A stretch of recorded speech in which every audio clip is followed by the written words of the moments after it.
ये बिल्कुल आजकल बहुत संभल करके रहना है।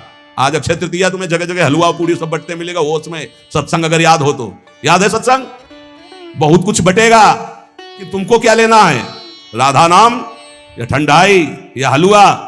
देखो आज परीक्षा है तुम्हारी, आओ लाओ तो ये चलेगा या आओ राधा राधा। जरूरत है तो 10 रुपये और निकाल के वहां रख दिया, ले और चीनी मंगा करके बांट देना दूसरों को। हम तो सत्संग सुन करके आए हैं।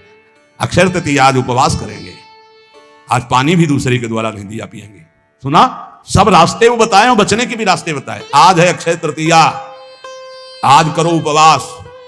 एक टाइम शाम के भोग लगा करके श्री जी का रूखा सूखा घर में पा लेना, बाहर पानी भी मत पीना, मौन, खूब नाम जप करो। वैसे आज के दिन कहा जाता है दान पुण्य करे तो बहुत लाभ मिलता है। तो क्या दान करो? सर्वभूत दया। आज मैं नाम जप करूंगा और अपने नाम का सब पूरे भारतवासियों को, विश्व को दान करूंगा। सर्वे भवन्तु सुखिनः, सर्वे सन्तु निरामया, सर्वे भद्राणि पश्यन्तु मा कश्चित् दुःखभाग्। आज उपवास करूंगा और समस्त प्राणियों के दुखों का नाश करने के लिए उसका फल दान करूं। ये सत्संगियों का ये होता है, ठीक है। उपवास, शरबत, ठंडाई, हलवा, आओ आओ। तुम क्या कहोगे? राधे श्याम, प्रणाम किया, चल दिया। वो देते भी हैं और वो बचाते भी हैं। आपको ऐसे चलना है। हमारे प्रभु का तो सब कुछ है, लेकिन आपको कैसे चलना है? भगवान का आज जितना नाम जप करोगे कई गुना बढ़कर लाभ मिलेगा। अक्षय आज माना जाता है, जितना दूसरों को सुख पहुंचाओगे उतना ही वो आपका कई गुना बढ़कर, जिसे दान कहा जाता है, जिसे पुण्य कहा जाता है। सबसे बड़ा दान किसे कहते हैं? सबसे बड़ा दान जिसके आगे कोई दान न हो, नाम दान। इससे बड़ा कोई त्रिभुवन में दान नहीं।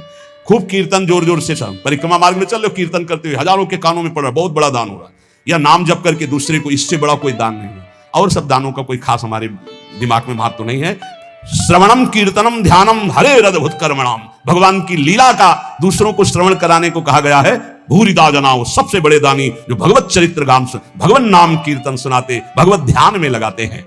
इष्टम दत्तम तपो जप्तम वृत्तम यच्चात्मनः प्रियम दारान सुतान गृहान प्राणान यत्परस्मै निवेदनम।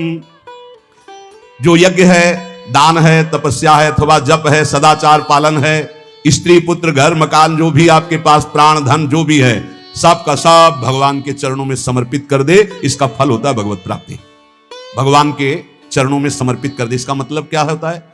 इसका मतलब होता है नाथ सकल संपदा तुम्हारी, मैं सेवक समेत। घर भी तुम्हारा, पत्नी भी तुम्हारी, पुत्र सब कुछ तुम्हारा, लेकिन उसे आप केवल भगवत भाव में रखिए। हे प्रभु, मैंने ये सब कुछ आपको समर्पित कर दिया और नाम जप कर दिए तो निश्चित भगवत प्राप्ति हो जाएगी। एवं कृष्णात्मनाथेषु मनुष्येषु च सौहृदम परिचर्याम चोभयत्र महत्सु नृषु साधुषु।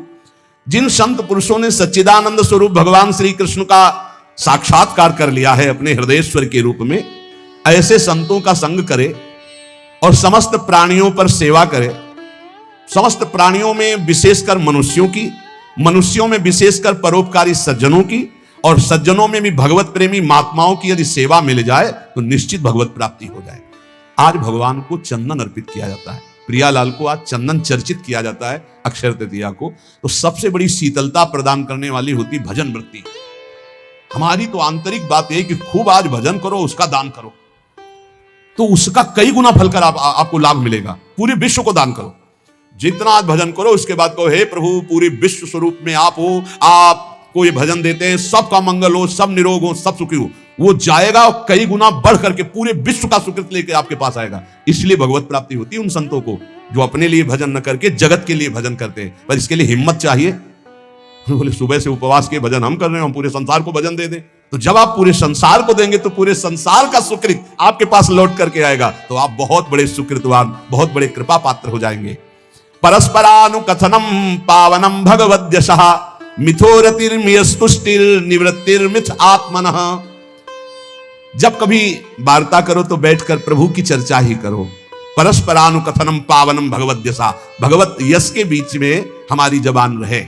इधर उधर अनुकूलता प्रतिकूलता वाली बातें नहीं होनी चाहिए। जब परस्पर चर्चा हो, आज तो विशेष सावधान रहना, किसी की निंदा मत कर देना, नहीं अक्षय हो जाएगी, उसका बहुत बड़ा पाप लगेगा। आज मौन रहना, खूब नाम जप करना, दूसरे का पानी भी मत पीना, अपनी मेहनत से जो एक बार उसको उदर में डाल लेना, खूब भजन करना। ये अवसर आते हैं। देखो अपना तो रोज अक्षय तृतीया है, अपनी तो रोज अक्षय, हर मिनट अक्षय है। राधा अक्षय, ये कहा जाए क्षय होगा क्या?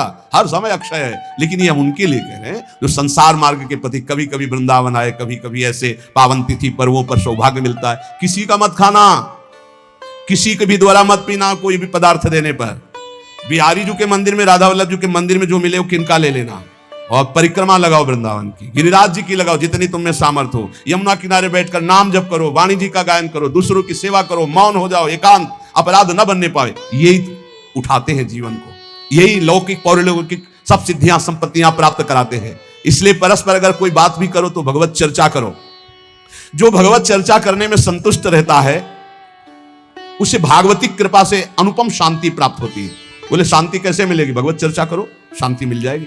देखो तुम्हारी बहुत छोटी बुद्धि है, उससे तो तुम पकड़ नहीं पाते। अपनी महिमा प्रभुता छुपा के रखो, भगवान की महिमा प्रभुता को गाओ। छिपाने की बात क्या कहेगी? आपका जो भागवतिक संबंध है उसमें जो आपको अनुभव हो रहा है कृपा का, जो दुलार का, जो आपकी साधनात्मक उन्नति का, उसे छुपा लो। लेकिन भगवान की महिमा स्वयं गाओ, दूसरों को गाओ, भगवान नाम स्वयं जपो, दूसरों को जपाओ। ये अज्ञान के कारण तारतम्य को नहीं बैठा पाते। अच्छा है पूछ लो जिससे तुम्हारा संशय चला जाए। रोका जाता है कि अपनी भक्ति को छिपा के रखो। क्या भक्ति का स्वरूप? जो आपको दिव्य अनुभव हो रहे हैं उनको मत बोलो। आप ऐसा साबित मत करो। दूसरे को नाम जप करो, दूसरे को भगवत चर्चा सुनाओ, दूसरे की भागवतिक उन्नति चाहो और भगवान का यश गाओ, तो आपकी आध्यात्मिक उन्नति होगी। अपनी उन्नति के जो आपको अनुभव है उनको छुपा के रखो, उनको समाज में व्यक्त मत करो। उसे कहा जाता है छुपाना। अब उसके हृदय की एक विलक्षण स्थिति होती है, वो कभी भगवान के चिंतन में ऐसे डूबता है कि अभी तक भगवान नहीं मिले, क्या करूं, कहां जाऊं, किससे पूछूं, मुझे कैसे भगवत प्राप्ति हो। अब वो चिल्ला चिल्ला कर रोने लगता है। क्वचित रुदत अच्युत चिंतया, भगवान के चिंतन में इतना डूबा, कैसे मिलेंगे, और चिल्ला चिल्ला कर रोने लगा। कभी वो भगवान की ऐसी लीला स्फूर्ति हो जाती है, वो देखता है परम ऐश्वर्यशाली भगवान, यशोदा मैया छड़ी लेकर के दिखा मुख, तूने मिट्टी खाई, भगवान डर रहे। ऐसी लीलाएं स्फुरित होती। वो कभी खिलखिलाकर हंसने लगता है, कभी भगवान के दर्शन के आनंद की उन्मत्तता में वो नाचता है, कभी लोकातीत भाव में भगवान के सामने गीत गाता है, भगवान से बात करता है। इस प्रकार उसकी दिव्यता, दिव्य भाव की जागृत हो जाती है। तो उपासक नाम जप करे, भगवत चर्चा सुने, और ऐसे लोगों का किसी भी तरह के कोई चमत्कार से प्रभावित ना हो, जहां प्रभु का नाम, प्रभु का रूप, प्रभु की लीला, प्रभु का धाम की महिमा का गान ना हो, बिल्कुल बच के रहो। कलयुग की आंधी चल रही, सच्ची मानिए, नाम जप से ही ब्रह्मबोध होता है, नाम जप से ही भगवत प्रेम होता है। नाम जैसा कोई महान धन नहीं, नाम जैसा कोई मित्र नहीं, नाम जैसा कोई तीर्थ नहीं, नाम जैसा कोई अंगरक्षक। इतने सत्संगी जन है, सबसे प्रार्थना है आज खूब नाम जप करो, वैसे रोज जप करो, लेकिन आज विशेष जप करो, और किसी का भी कोई प्रतिग्रह दान सेवा स्वीकार ना करो। आज उपवास कर लेना, भंडारा भी होगा, शरबत भी बटेंगे, हलवा भी बटेंगे। आपको होश में रहना है, बिल्कुल होश में। हम ही बोल रहे हैं, हम ही करवाएंगे। हाँ, दोनों बातें देना, हम ही आपको देंगे, आपको हम ही मना करेंगे। अब देखते हैं लेने में हो या मना करने में हो, दो डिपार्टमेंट है। अगर ऐसे तो भाई प्रसाद है महाराज जी का, ले लेते हैं तो ठीक है। तो ये क्या है? ये वाणी का प्रसाद है, ये अमृत प्रसाद है। ये प्रसाद अगर आप पकड़ लिए ना तो तुम्हें माया से निकाल देगा। खूब नाम जप करना, अक्षय, खूब नाम जप करना, मस्त रहो। भगवत प्राप्ति हमारे निश्चित है, क्योंकि हम श्री जी की शरण में हैं। मेरी महारानी श्री राधा रानी, हाँ पक्का मस्त रहो। ये सच्ची तुमसे हाथ जोड़ के कह रहे, प्रभु के नाम, प्रभु की लीला कथा श्रवण और प्रभु की सेवा के सिवा इधर उधर मत मन लगाना, नहीं तो जीवन बर्बाद हो जाएगा। ये सब केवल नाटक है भैया। पर्दे के बाहर कुछ है, पर्दे के भीतर कुछ है। नहीं नहीं, बिल्कुल नहीं। हम आपसे सत्य कहते हैं, खूब बड़े बड़े महापुरुषों का संग किए, कभी इतनी नौटंकी नहीं देखी महापुरुषों में, कोई नाटक नहीं देखा। सत्य बात है, श्रवणम कीर्तनम ध्यानम हरे अद्भुत कर्मणा। अद्भुत कर्म करने वाले भगवान श्री हरि का नाम जप करो, उन्हीं के गुण कीर्तन सुनो, उन्हीं का मंगल। बोले हम धर्म ट्रांसफर कर रहे हैं, हमारे धर्म से पता नहीं कहां का भोजन खा लिया कि बुद्धि भ्रष्ट हो गई। गर्दन कटा ले अपने धर्म में, उसे धर्मात्मा कहते हैं।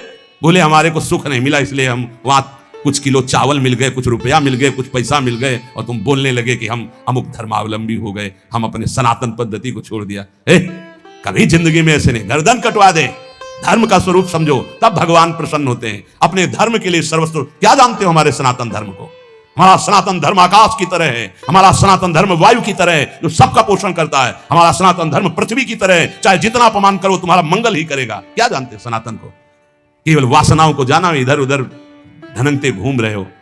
सत्संग का जो श्रवण करते हैं उनको कभी इन बातों पर बाहरी विश्वास नहीं करना चाहिए। एक और पद्धति चली है, पीछे से चली आ रही। बोले अंबाजी को बलि दे रहे हैं, वो बेचारा पशु कुछ जानता नहीं, उसको फंसा दिया, गर्दन काट दिया, नरक भोगोगे, नरक नरक भोगोगे, पक्का कह रहे हैं, पक्का नरक भोगोगे। अंबाजी का सही नाम क्या है जानते हो? जगदम्बा। कहते हो ना जगत जननी, तो बकरे की जननी नहीं है? ऐसे साधारण अम्मा भी नहीं होती थी, जगदम्बा कैसे हो जाएगी? ए मूर्खो, अपने हाथ से काटा था अंबाजी ने जब जड़ भरत जी की बलि देने जा रहे थे ना, तो स्वयं भद्रकाली प्रकट होकर अपने समस्त उपासना करने वालों के गले काटे थी। ये बात ध्यान रखना, किसी जीव की हिंसा जगदम्बा को पसंद नहीं है। ये कैसी आज की भावनाएं चली हुई हैं। जगदम्बा या देवी सर्वभूतेषु शक्ति रूपेण संस्थिता, वो देवी है, वो अम्बा है। कैसे यार बुद्धि भ्रष्ट हो रही लोगों। बचो ऐसे लोगों से। प्रसाद में अभक्ष पदार्थ देते हैं कि अंबाजी का प्रसाद है। अंबाजी का एक बात प्रसाद पा ले तो बुद्धि शुद्ध हो जाए और मोक्ष पद का अवलंबन करे।